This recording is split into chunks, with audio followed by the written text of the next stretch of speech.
The clatter of the morning rush at Manny's griddle was a symphony Frankie knew by heart. The percussive sizzle of bacon on the flat top, the bass drone of the industrial coffee brewer, the melodic chime of the doorbell, and the harmonic chatter of the regulars.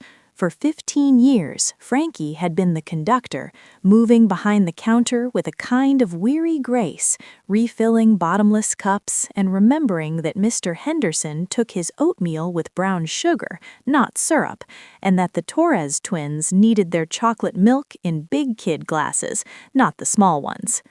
Her world was one of small, vital economies, the economy of time, keeping ticket times under 10 minutes, of kindness, an extra pancake for the skinny college kid, and of community. The diner, with its vinyl booths cracked like dried riverbeds and the ever-present scent of maple syrup and grease, was a sanctuary of the everyday. One of her most steadfast regulars was a man everyone called the captain. He wasn't a captain of anything as far as anyone knew. He was a quiet, older black man with eyes the color of weathered denim and a beard of tight gray curls. He carried his life in 2 faded army surplus bags. For 3 years, every Tuesday and Thursday, he'd come in at 9:15 a.m., after the initial rush. He'd order a single black coffee and, if he had a little extra, a side of dry toast. He'd sit in the last booth by the window, methodically fold a napkin into intricate shapes, boats, birds, flowers, and leave them on the table when he left. He spoke rarely, but his presence was a gentle constant. Frankie made sure his coffee cup was never empty, and sometimes, when the winter wind bit sharp, she'd accidentally put in an order for a bowl of oatmeal she'd mixed up, sliding it his way with a wink. He'd always nod, his eyes softening, and later he'd leave a perfect origami crane by his plate. This particular Thursday dawned steel gray and drizzly.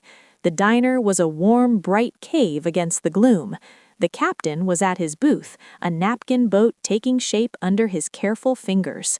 The trouble started with a new face, a man in his 30s with a loud voice and the aggrieved energy of someone perpetually wronged by the world.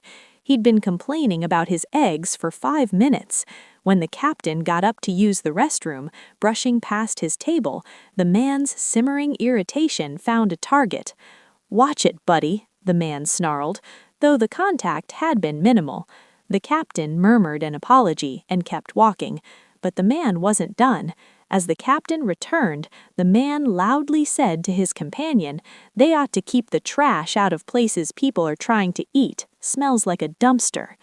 A silence fell over the nearby booths. Frankie, pouring coffee at the counter, felt a heat rise in her chest that had nothing to do with the griddle. She saw the captain's shoulders stiffen just for a second before he continued silently to his booth, his gaze fixed on the rainy window. It was a look of practiced, weary resilience Frankie recognized. It was the look of her grandmother enduring a snide comment at the pharmacy.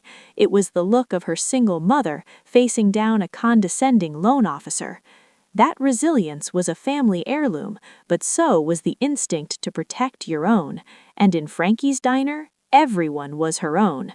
She put down the coffee pot with a deliberate thud. She walked over to the loud man's table, not with haste, but with a steady, undeniable purpose. Her sensible sneakers squeaked on the linoleum.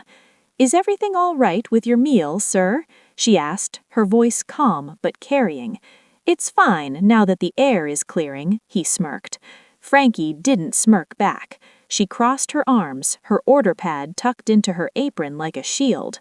"That man you're talking about is one of my regulars. He's a customer just like you, and in here we treat each other with respect." The man's face reddened. "Are you his spokesperson? I'm a paying customer. I'll say what I want." "You are," Frankie agreed, her voice dropping, low and firm so only he and the surrounding tables could hear. "And so is he. This isn't the kind of place where we make people feel small. If you can't manage that, then you're done. Your check is on the counter when you're ready." The hum of the diner had completely stopped. Every eye was on them. The man, fuming, threw a 20 on the table and stormed out, the doorbell jangling violently in his wake. A beat of silence, then the normal sounds rushed back in, louder, more intentional. An older woman in a booth near the captain gave Frankie a small, firm nod. Mr. Henderson cleared his throat and said, "More coffee when you get a chance, Frankie dear." Frankie's hands were trembling as she picked up the coffee pot again. She avoided the captain's eyes, suddenly worried she'd overstepped, that she'd drawn attention to him in a way that shamed him more.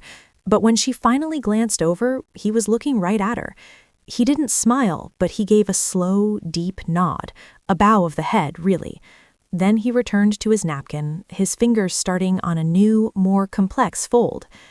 The morning rolled on, the rain eased, the captain finished his coffee, left a beautiful multi-pointed napkin star on the table, and slipped out with his usual quiet dignity.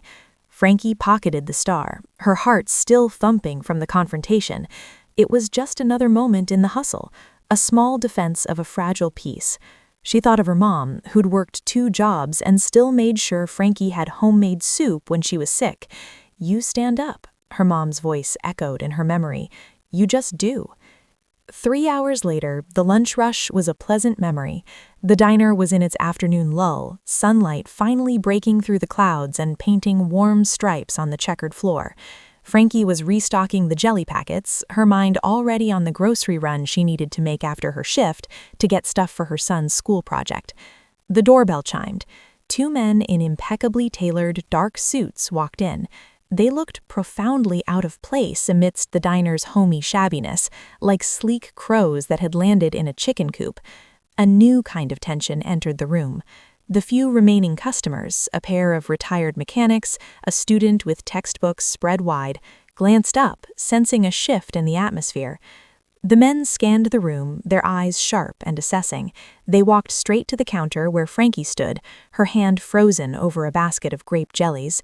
"Can I help you, gentlemen?" she asked, her server's politeness edged with caution.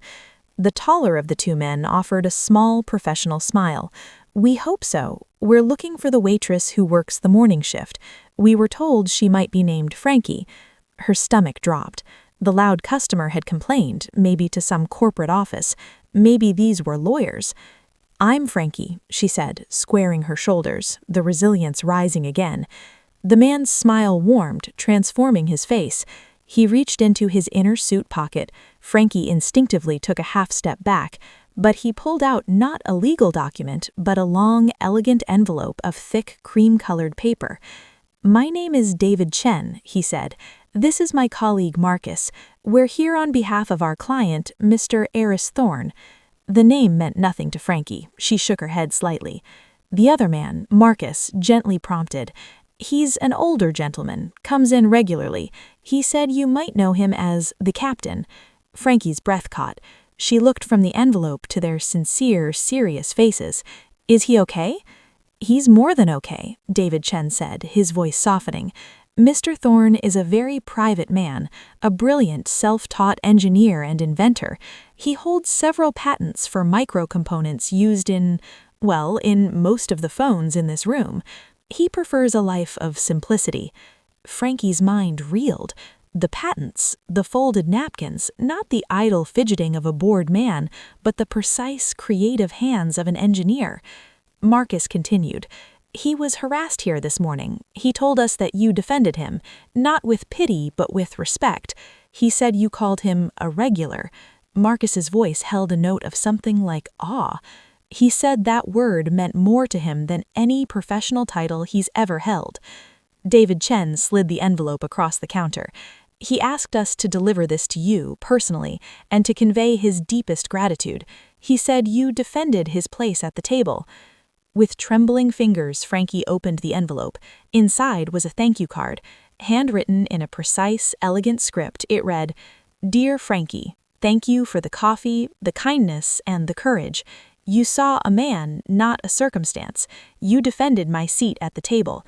Please allow me to secure a table for your family. Use this for your son's future or for a dream you've put aside. You have a heart that makes a house a home. With respect, your regular, Eris." Tucked behind the card was a cashier's check. The amount made her vision blur. It was life-altering. It was college tuition. It was the down payment on a house. It was breathing room for generations. She slumped onto a stool behind the counter, the check held loosely in her hand. She wasn't crying, but her whole being seemed to hum with a released tension she hadn't known she was carrying. The men in suits stood quietly, allowing the moment to settle. "He also asked us to pay his tab," David Chen said, almost shyly. He was very insistent about settling his tab. That broke the spell. A laugh, wet and relieved, bubbled out of Frankie. The absurdity, the profound kindness of it, the billionaire inventor insisting on paying for 3 years of coffee and dry toast. That evening, Frankie didn't go straight home. She drove to her mother's small, tidy house, the check burning a hole in her purse. She found her mom in the kitchen, rolling out dough for empanadas, the air rich with the smell of sautéed onions and cumin. Frankie's teenage son, Leo, was at the table, ostensibly doing homework but sneaking pinches of filling. "Mama, Leo, something happened," Frankie began, and the whole story poured out. The harassment, her small defiance, the men in suits, the captain's true identity, the check. Her mother listened, her hands never stopping their work, kneading and folding the dough with a lifetime's rhythm. When Frankie finished, her mother wiped her hands on her apron, came over and cupped Frankie's face. Her palms smelled of flour and olive oil. "Mija," she said, her eyes shining, "you always had that heart. You just give. You see people." Leo was wide-eyed. "So the homeless guy was like a secret genius? That's wild." "He wasn't a homeless guy, Leo," Frankie said softly, looking at the check on the table. "He was the captain. He was a regular." They sat at the worn kitchen table, the empanadas baking, filling the house with a golden, familial scent. They talked not of grand plans, but of possibilities. A fund for Leo's education, helping Mama fix the porch, maybe Frankie taking a business course, finally opening that tiny bakery she'd always sketched plans for in her waitress pad between orders. It wasn't just about the money, it was the validation, a seismic confirmation that the small daily currency of kindness, the extra pancake, the defended dignity, the remembered order, had weight in the world. It was a thread of connection, pulled taut and strong, linking a waitress, a reclusive inventor, a hard-working mother, and a dreaming boy across the chasms of circumstance. The next Tuesday at 9:15 a.m., the bell over the door at Manny's Griddle chimed. Frankie looked up. The captain's booth was empty, and she knew, with a pang of bittersweet understanding, that he wouldn't be coming back. His peace had been found and then protected, and now his journey continued elsewhere. But on the counter, by the register, she kept the napkin star he'd folded, and when the new, loud, or lonely person came in, she met them with the same steady gaze. She never saw the men in suits again, but she felt their message and the captain's, now woven into the fabric of her daily hustle, that every seat at the table is sacred, and that in the economy of human connection, we are all, ultimately, regulars, deserving of a place to belong.